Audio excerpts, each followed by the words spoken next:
어떤 고민이 있습니까? 라는 제목으로 하나님 말씀을 나누겠습니다. 여러분, 현대인들은 고민이 참 많습니다. 모든 사람들이 다 고민이 있고 그 고민으로 인하여서 우울증이나 또 불면증으로 시달리기도 하고 그렇습니다. 그래서 만약에 제약회사에서 고민을 사라지게 하는 그 약을 개발한다면 그 약은 정말 큰 히트를 칠 것 같아요.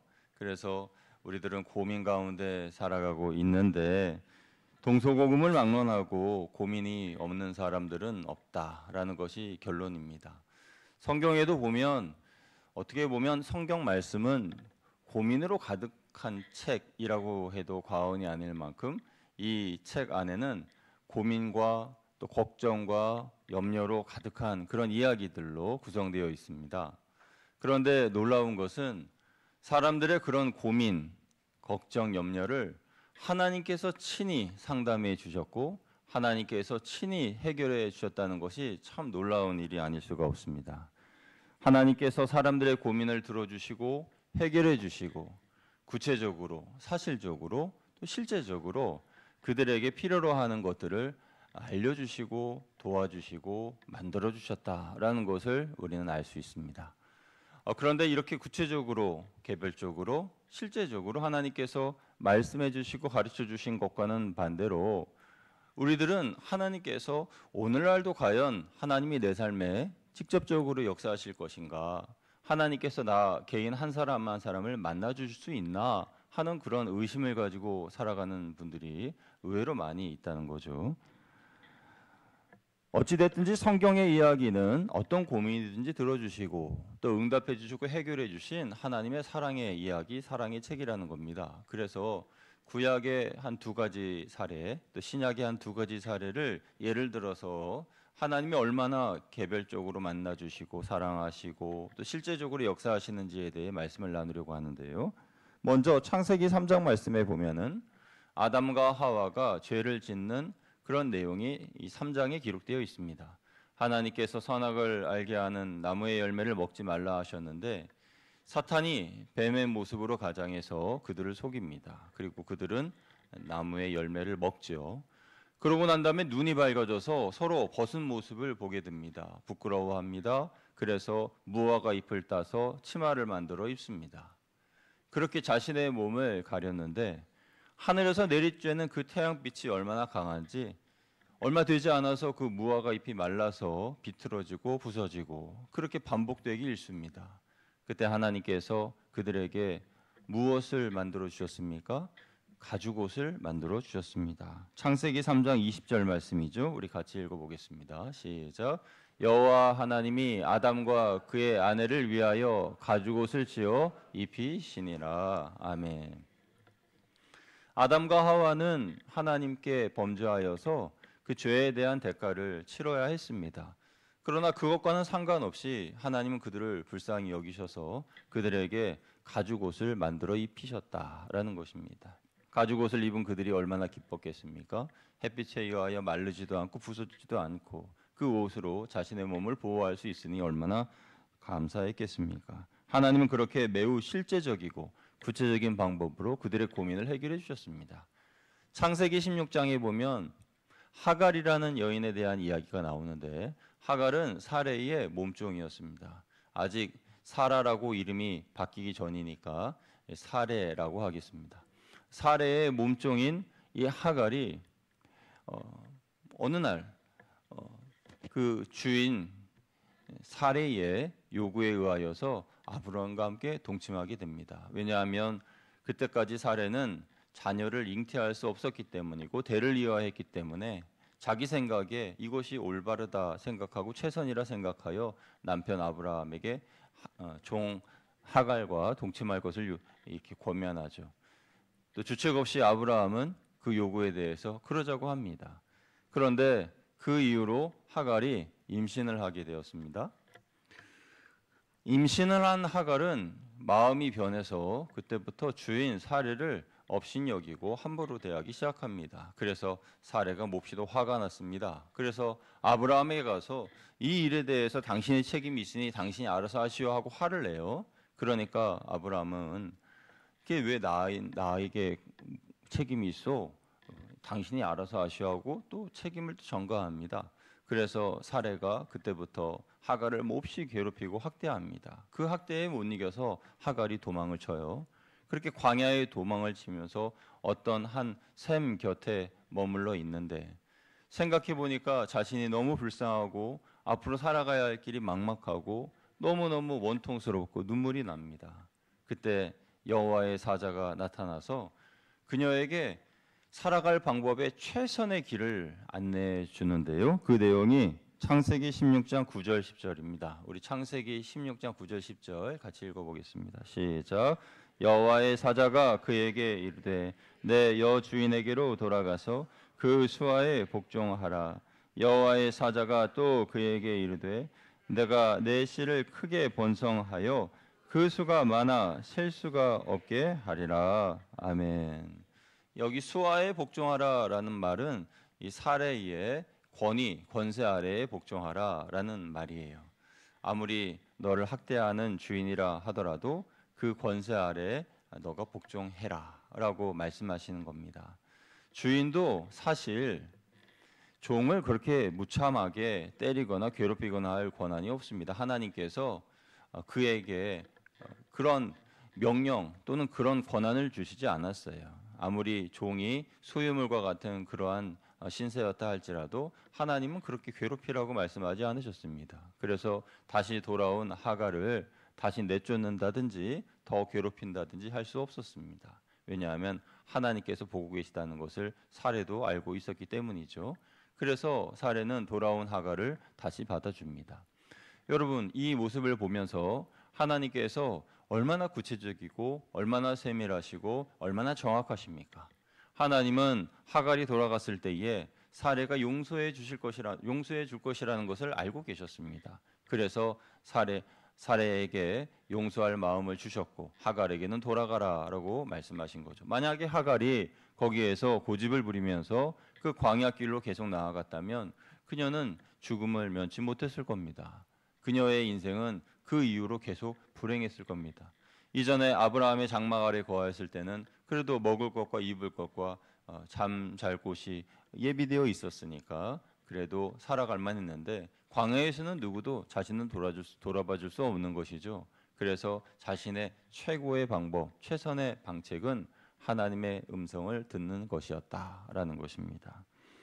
신약 성경에도 하나님은 고민하는 이들의 상담자와 해결자가 되어 주셨습니다. 하나님은 초대교회를 섬기는 예수님의 제자들이 그리고 성도들이 핍박을 당하는 것을 보시고 그들에게 실제적인 도움을 주셨습니다. 사도행전 12장을 보면은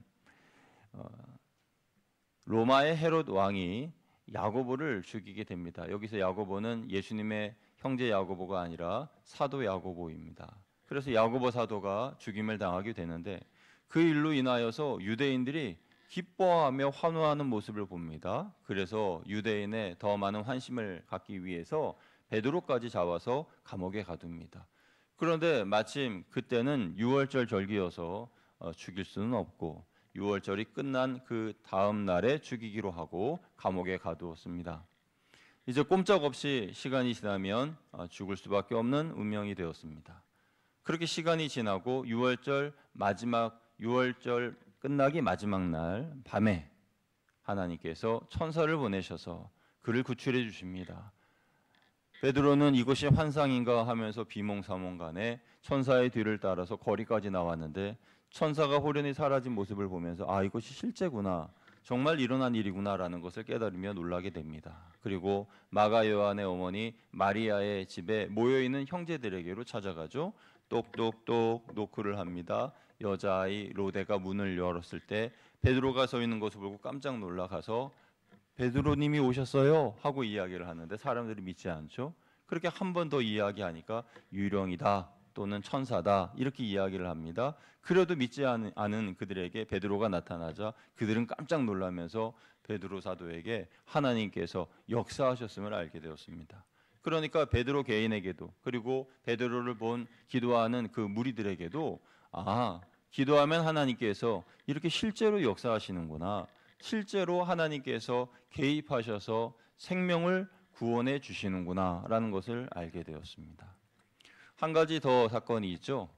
예수님의 제자들 중에는 사도 요한이 있습니다. 이 사도 요한은 반모섬에 18개월 동안 감금되어 있었습니다. 그런데 반모섬이란 로마의 정치범 수용소죠. 그래서 정치범들이나 이런 사람들, 사상범이나 이런 사람들을 가두는 곳이 반모섬이었어요. 그런데 그 반모섬에 18개월 동안 있으면서 하나님께서 성령으로 충만하게 하시고 하늘의 모습을 보여주시면서 요한계시록을 기록하게 하셨습니다. 그래서 그가 보고 듣고 본 바를 책으로 기록한 그 요한계시록 말씀을 초대교회 성도들이 핍박을 당하면서 읽고 또 묵상하고 기도하면서 그런 어려움을 이겨낼 수 있었던 것이죠. 여러분, 이 네 가지의 사례를 통해서 우리가 보는 것은 창세기로부터 요한계시록까지 성경의 모든 이야기 중에 하나님께서는 한 사람 한 사람에게 개별적으로 다가오시고 세밀하게 역사하시고 실제적으로 역사하시고 사실과 증거로서 하나님께서 함께 하신다는 것을 보여주신다는 겁니다. 그러면 하나님께서 오늘날 우리들에게도 그렇게 실제적으로 사실적으로 역사하실 수 있다는 것을 믿어야 합니다. 왜냐하면 하나님은 변하지 않으셨으니까요. 하나님의 능력은 소멸되지 않았고 하나님은 사라지지 않으셨기 때문에 하나님을 믿는 우리들에게도 그와 같은 똑같은 성경에 기록된 역사와 놀라운 사실들이 일어나야 한다라는 것입니다. 여러분, 과거에 여러분 실제로 하나님을 만난 그런 경험들, 그리고 하나님을 인하여서 눈물 흘리며 콧물 흘리며 회개하며 하나님 앞에 자복하며 나아갔던 그런 기억들 다 있으실 겁니다. 그런 기억들, 그런 감동과 은혜가 그때 한순간으로 끝나는 것이 아니라 지금 내가 누려야 하는 오늘에 일어날 일들이어야 한다라는 것입니다. 저는 신방을 하거나 또 이제 성도님들과 이야기를 해보면은 그러면 본의 아니게 여러분들의 이야기를 들을 때가 있어요. 뭐 전부 다는 아닙니다만은 여러분들이라 그러면은 뭐 누구를 말하는지 모르겠죠. 그래서 이렇게 이야기를 들을 때가 있습니다. 저희 남편은요, 옛날에는요 정말 신앙이 너무 좋아가지고요 찬양도 뜨겁게 하고 기도도 뜨겁게 하고 완전히 이 불의 종이었어요. 그렇게 이야기하시기도 하고, 저희 아내는요 이렇고요, 저희 어머니는요, 저희 남편은요, 막 남편 했죠. 막 그런 가족에 대한 이야기들을 막 하면서, 그러면서 옛날에는 사랑이 넘쳐났고 또 교회 열심히 했고 충성했고 뜨거웠고 그런 얘기를 합니다. 그런데 제가 뭐 직접 물어보진 않았지만은 제 속에 궁금하게 떠오르는 퀘스천 마크는 그러면 지금은요 하는 그런 질문이에요. 그러면 그때 그렇게 뜨겁고 또 열정적이었고 또 하나님 앞에 헌신했던 그런 분이었다면 지금은요, 지금은 왜 그런 모습을 잃어버렸습니까? 라는 질문을 제가 하지 않고 저 속으로 제 혼자 그렇게 혼자 하는 거예요. 안타까워서. 여러분 스스로에게 한번 질문해 보십시오. 여러분도 이전에 정말 뜨겁게 열정적으로 하나님을 찬양하고 기도하고 하나님 앞에 나오고 헌신하고 그렇게 했던 과거의 기억들이 있지 않습니까? 그런데 왜 그런 열정과 열심이 소멸되거나 점점 사그라드는 것입니까? 그 이유에 대해서 우리가 쉽게 찾아볼 수 있을 겁니다. 시간이 오래 걸리지 않을 거예요. 왜냐하면 여러분 다 스스로 알고 계세요. 문제가 어디에 있고 어디서부터 잘못됐다는 것을 다 알고 계시기 때문에 제가 더 여쭤보지 않아도 됩니다. 그러면요, 이제 그것을 다시 고쳐야 하지 않겠습니까? 예전에 그렇게 성령 충만하고 은혜로 충만했던 나의 모습으로 돌아가야 하지 않겠습니까? 그런 모습을 회복하는 시간은 오래 걸리지 않아도 됩니다. 하나님 앞에 여러분의 마음의 결단을 하고 한 걸음만 내디디면 그러면 예전의 그러한 모습으로 돌아가실 수가 있는 거예요. 그 첫 번째, 첫 단추, 첫 발걸음이 하나님과의 개인적인 만남의 회복이라는 겁니다. 하나님과의 만남의 회복에서부터 내 신앙의 열정과 성령의 충만함이 회복될 수 있다라는 것입니다. 여러분, 신앙이라고 하는 것은 누가 나를 대신해서 해줄 수 있는 것이 아닙니다. 구원도 마찬가지죠. 누가 나를 대신해서 내 구원을 대신 받아다가 줄 수 있는 게 아니에요. 우리 자녀들에게 구원을 주기 위하여 부모들이 열심히 기도해서 그 구원을 하나님께 받아서 자, 내가 받은 구원이니까 너 이거 잘 간직해 하면서 이렇게 줄 수가 없는 거예요.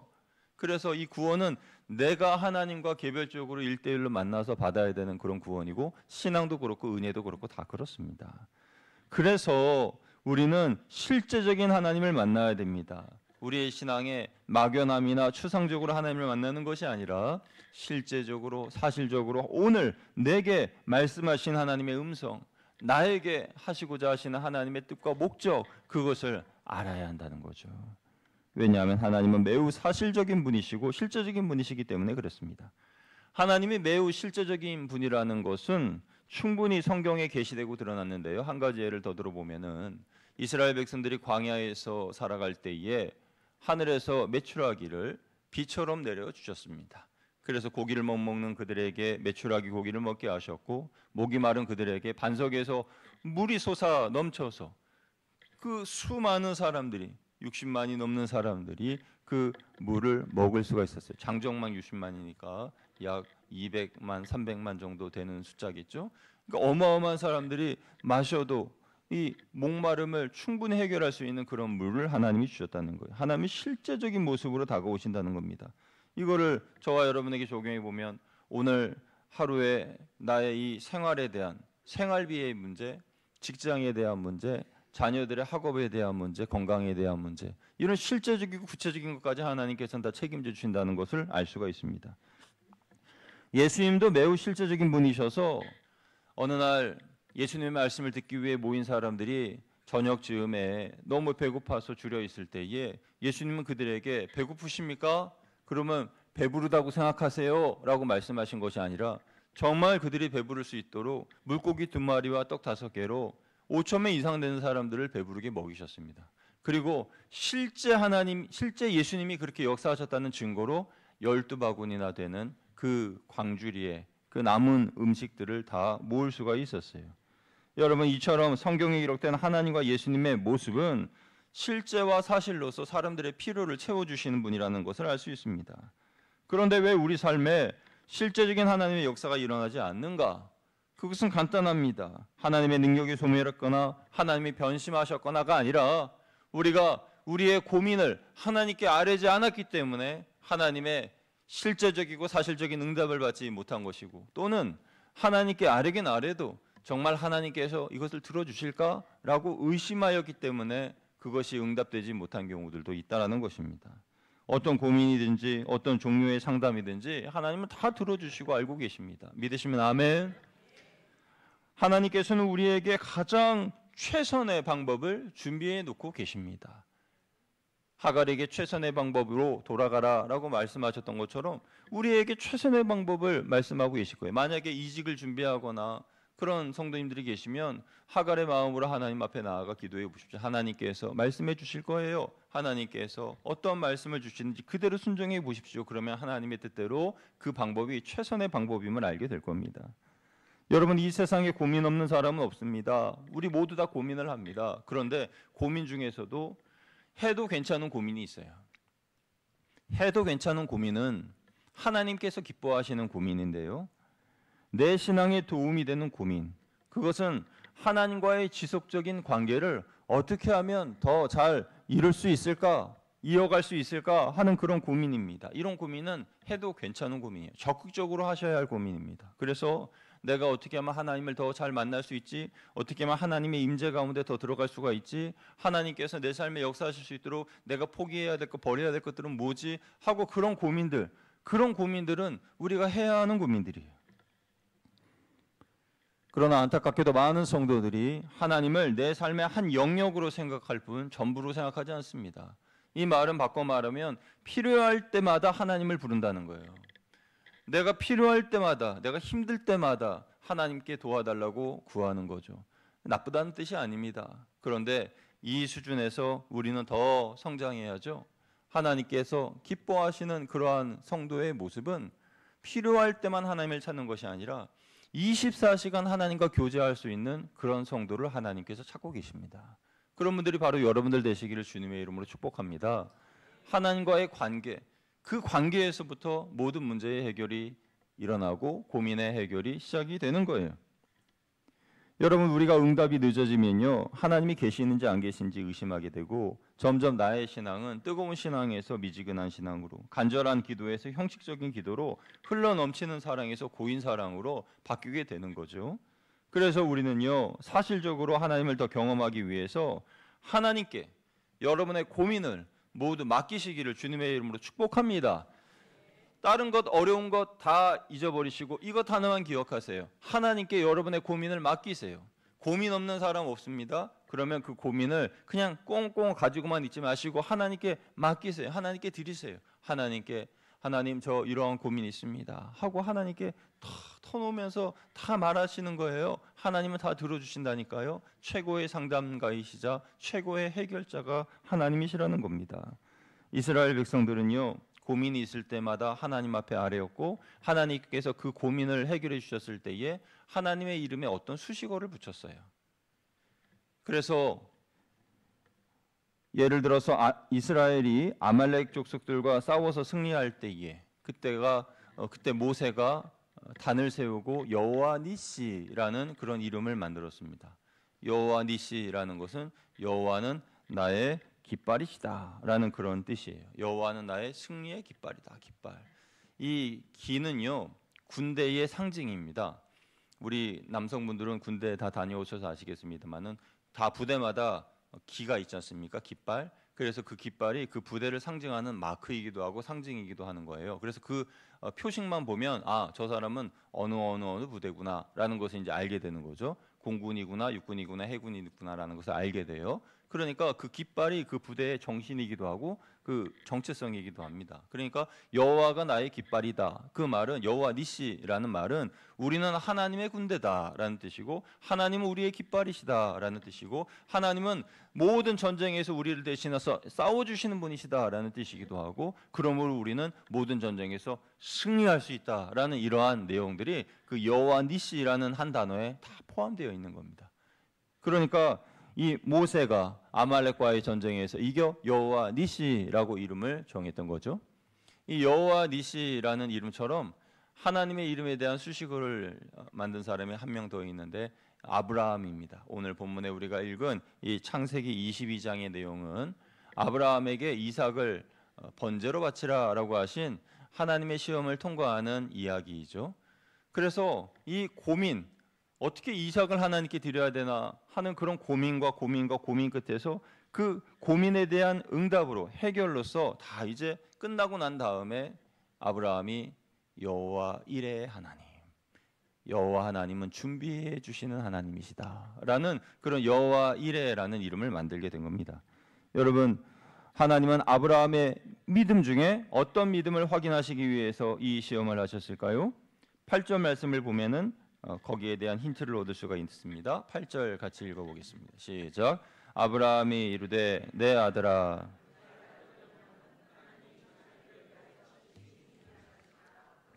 두 사람이 함께 나아가서 아멘.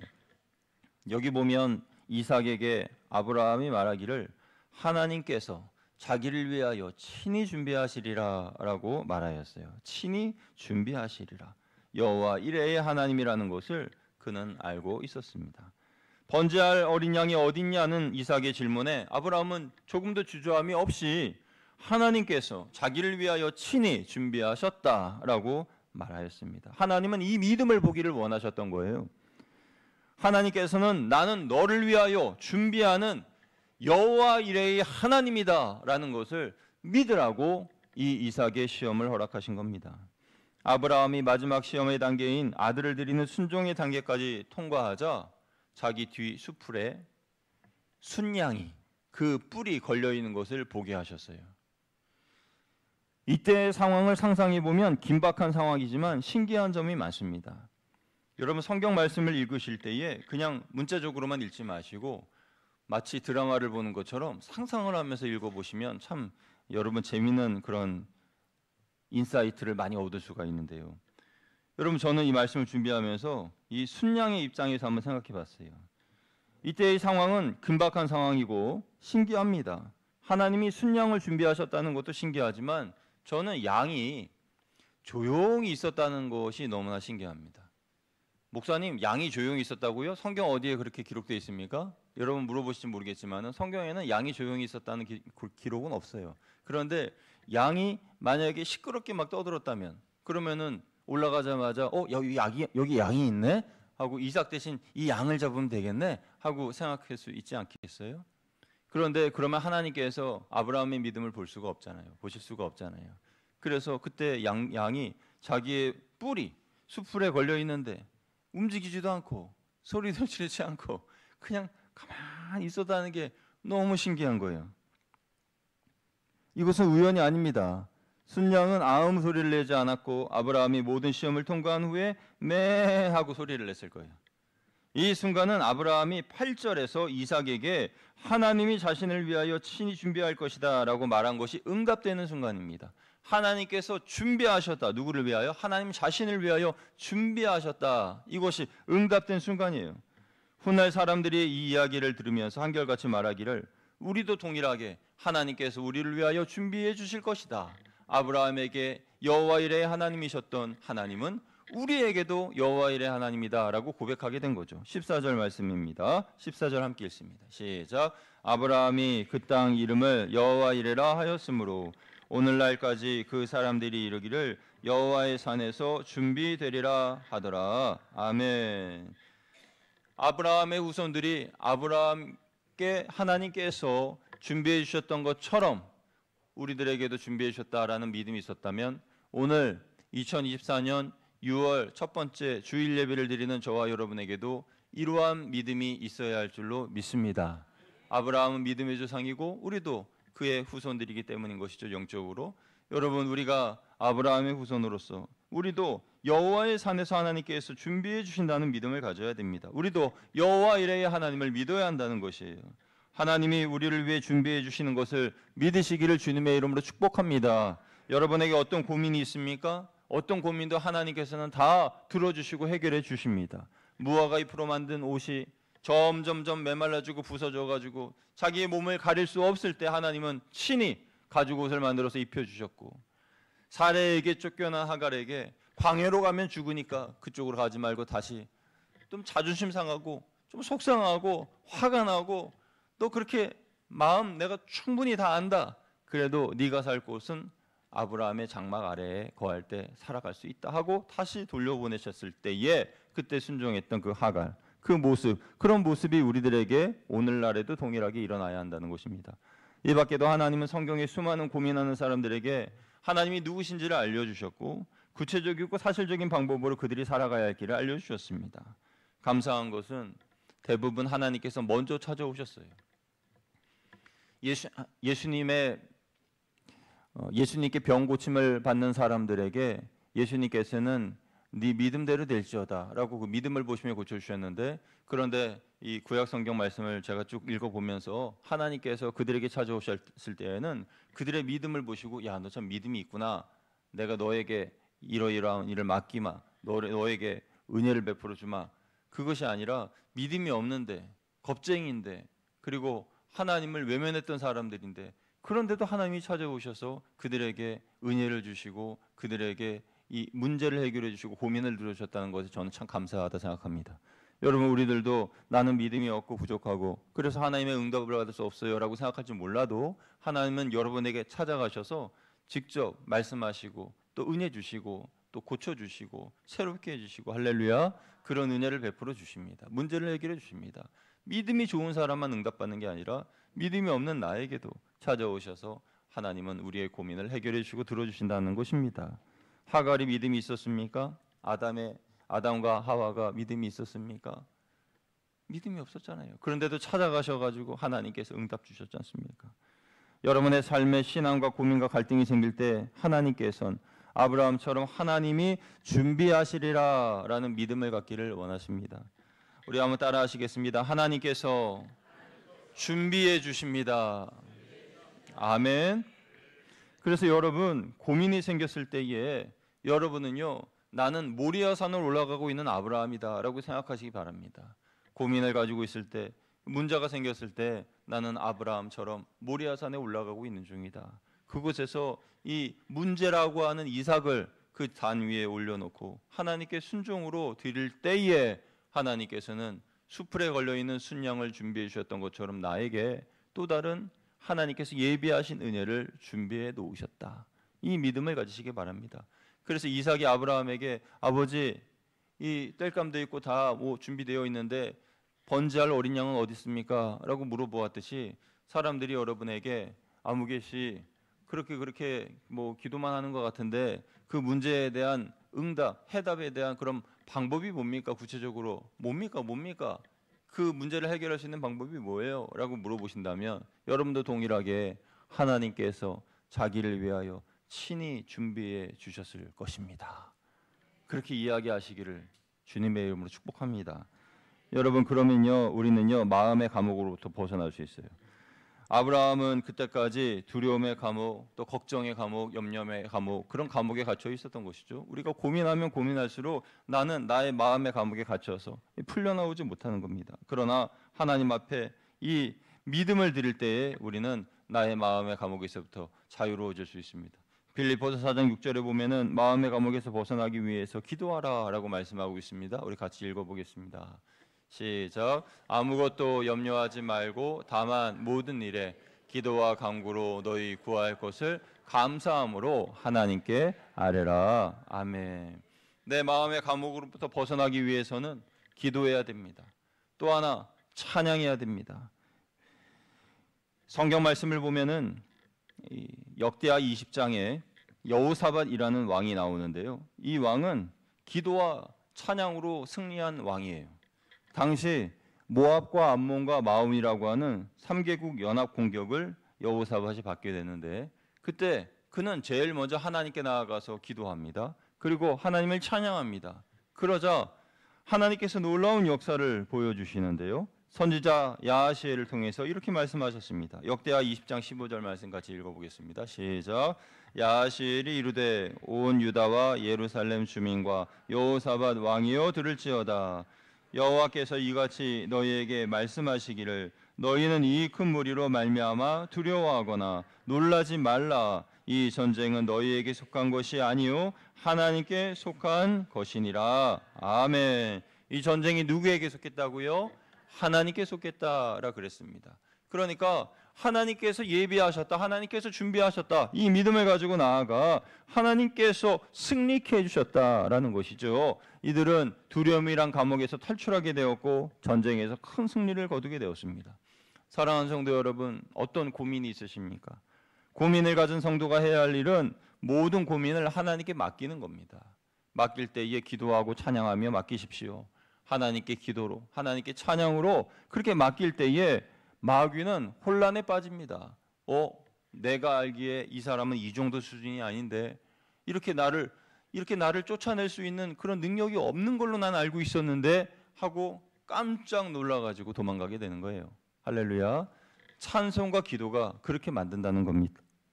하나님이 내 마음에 임재하시면 고민은 사라지고 평안이 찾아오게 되는데 이 또한 하나님께 기도하고 찬양할 때 하나님이 내게 임재하시는 거예요. 지금까지 나를 눌리고 괴롭혔던 문제들, 고민들, 이거 어떻게 해결하지? 하고 생각했던 것들, 기도하고 찬양할 때에 하나님께서 내게 임재하시면 더 이상 문제가 되는 것이 아닙니다. 왜냐하면 기도 전에는 그 문제가 나의 것이었지만 기도하고 찬양한 후에 그 문제는 하나님의 것이 되니까 여호사밧 왕에게 하나님께서 내가 친히 싸워주리라 라고 말씀하신 것처럼 나의 문제를 하나님께서 친히 해결해 주신다라는 믿음을 우리가 가져야 한다는 것입니다. 하나님이 내 문제를 해결해 주시는 것은 막연한 것이 아니고 추상적인 방법이 아니라 매우 실제적이고 그리고 구체적이고 사실적인 방법으로 우리에게 역사하신다는 것을 믿어야 됩니다. 오늘도 아브라함처럼 홀로 모리아산에 올라가고 계시는 성도님들, 그런 분들이 계시다면 하나님께서 여러분을 위하여서 숲을 속에 양을 준비해 두셨다는 것을 믿으시고 믿음으로 묵묵히 걸어가시길 바랍니다. 그 산 꼭대기에 올라가서 하나님이 예비하신, 하나님이 준비하신 여호와 이레의 은혜를 모두 누리시기를 주님의 이름으로 축원드립니다. 기도하겠습니다. 하나님 아버지, 고민 많은 세상에 살아가고 있는 우리들입니다.